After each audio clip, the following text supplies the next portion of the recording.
Welcome back in video number 2, and in this video we're going to go further where I left you in video number 1.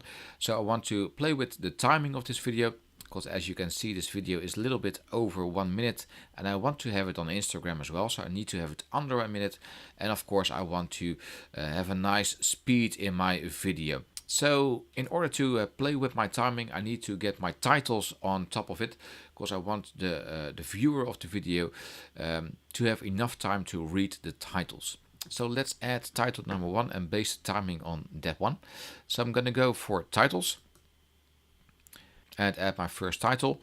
I could go through my templates where I've got my downloaded templates, or the ones that came with Adobe Rush, and I can go search through Adobe stock templates, but I already found one which I'd like to use, and that's the nice one, the social episode intro. So I'm gonna drag and drop this one on video track number 2 just above the first shot and make it the same length as well. So in this title I want to type that plastic has been around for ages. And of course it's a little bit too big, so I want to select the text and make the size a little bit smaller and probably rearrange it a bit. So I'm gonna go into this menu, the crop and rotate menu, to change the position a bit. Something more like this, and I'm just going to stick with one episode, so I don't need that little bit on the bottom end side. So I want to go to episode number 10, select the text and delete it with backspace on my keyboard, and the shape on the bottom end doesn't need any fill anymore, and now it leaves us with just the yellow bar on top. Let's preview it. And this looks perfect, and probably enough time to read it. Okay, next shot is there are plastic products all around us. I could reuse this one again, so I can go into clip and then duplicate, drag it on shot number 2, and type the next line. Let's do a line break, there we go, and just move it to the bottom end side. So this shot is quite long, so I want to make that a bit shorter. So let's drag the end of this shot to the left in order to make it sort of the same length as the previous one. Let's duplicate this one again, clip, duplicate, on top of this one, and I'm gonna paste my text again.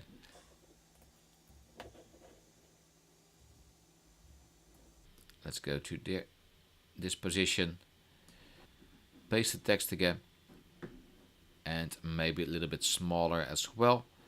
So let's go into the crop and rotate function and scale it down a bit, something like this. And let's continue on making this video edit. Over here I've got the problem that my footage here is not full HD but half HD. So I want to scale this video upwards a bit. Always be careful with scaling up. Try to maintain the right amount of quality, but in this case it's just one shot. There we go. And now we can continue on to the rest of the video. And finally I'd like to make a duplicate of this one as well, and leave it on track number 3 so we can read it along with the first line. So let's make it, select the one on top, bring it downwards, double click to select the text, and a point to action. And of course we can cut the right hand side off. Command K on our keyboard does the same thing as the pair of scissors over here. So let's select the right hand side and delete it with the key on our keyboard. Nicely around 45 seconds. Enough for Instagram. And I think this does the trick. And now we can pay attention to our color correction, because that's the next phase in this workflow. So let's say that we want to make it a little bit colder in here, so a little bit more bluish. For that reason, we can go to the color mode. There we go. That gives us this pane on the right hand side, and we can go through some built-in presets to see if there is anything that we need in there. This looks a little bit like abandoned. It gives me an abandoned feeling. So this could be working for me. And if you want to edit the presets in here, we can do something with the exposure. Just the contrast a bit, maybe the shadows a bit deeper, etc. We can adjust all these things over here on the right hand side in the edit mode. And in that way we can go through all these elements. Maybe this one needs to have a little bit more depth in the shadows. There we go. And to give it a bit more drama, we could go into adding a little dark vignette by dragging this slider to the left. To the right is more dreamlike, but this is more a nightmare, so let's make it a little bit darker. There we go. We could also work with transitions in between those shots if you want to. So let's say when we are going from the factory to the bottle, maybe we would like to have a nice transition in between. There are only 3 options, or actually 4: no transition, across dissolve, dip to black, or dip to white. Dip to black is probably mostly used if you want to guide the audience into another moment of time. So it's a new day, new morning, then you go to dip to black, and if you want to end up in a dream state, you dip to white. But probably you will use the cross dissolve most, or probably no dissolve. But this is what a dissolve does, so leave it in between 2 clips and it will do a nice fade in, or a crossfade actually. A cross dissolve also works on audio, so if we do a cross dissolve on the end of the audio track, it will nicely fade out. There we go. And of course we can extend the transition as well. So let's zoom in a bit more so we can see the transition, and now it fades out even better. And maybe a dip to black at the end.